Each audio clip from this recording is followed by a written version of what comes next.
Hey, so I want to make a really quick video with something that was pretty interesting with a carrier that I'm working with. His name's Joe.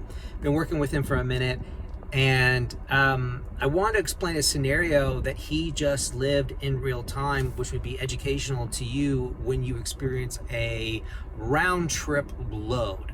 So what happened with Joe, to paint a picture for you, is he did a load for a broker.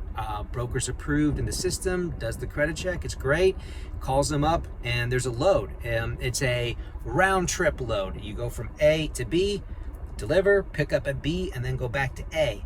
And the load was for $825. And he agreed to $825. And he picked up the load at point A, and he took it to point B for delivery. And at point B, he's supposed to pick up a load and take it back to point A to complete the round trip for the agreed total amount of $825. Same day load. Great, easy, simple for him. When he got to point B for the first leg of the trip, the round trip, going from A to B, when he got to B, he delivered the load and they said, hey, listen, the load for you to pick up to take to point A, it's not ready yet. It's actually not gonna be ready for like a week.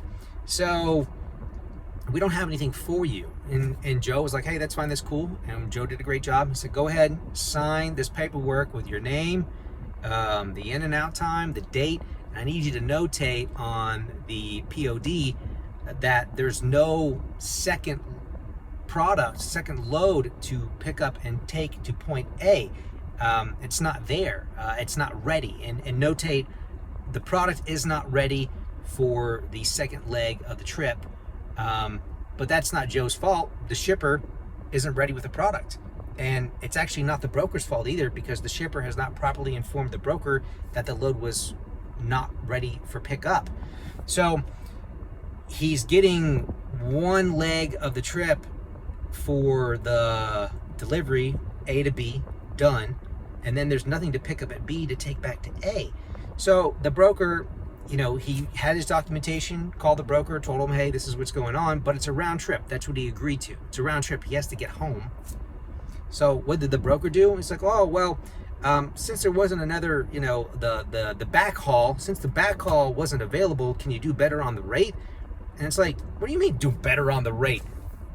He agreed on the front end that it was a round trip for $825. So the broker is now trying to swoop in on the back end.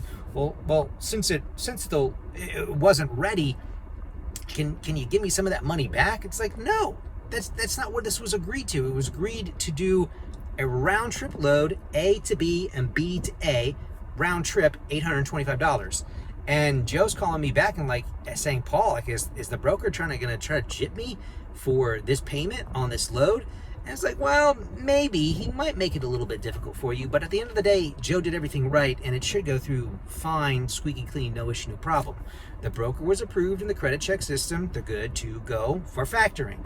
B, Joe did a badass job of notating his documentation, got the Raycon signed, $825, round trip. A to B listed on the Raycon, B to A listed on the Raycon, got to the receiver, got the paperwork signed, in and out time, date, the person contact, the foreman, the warehouse manager, their name, their phone number, and for them to write on the product was not ready to be taken back to point A. It's notated. So there is no paperwork discrepancy on the round trip. The broker could try to throw a wrench into this, maybe, but Joe has the paperwork to document that everything has been, T's have been crossed, I's have been dotted, and this should go through fine. But it blows me away that the broker took the time to call Joe back and be like, hey, well, you know, this was supposed to be a round trip here to here and then here to here. Since there's no to go back, you know, can you give me some of that money back, that $825? It's like, no.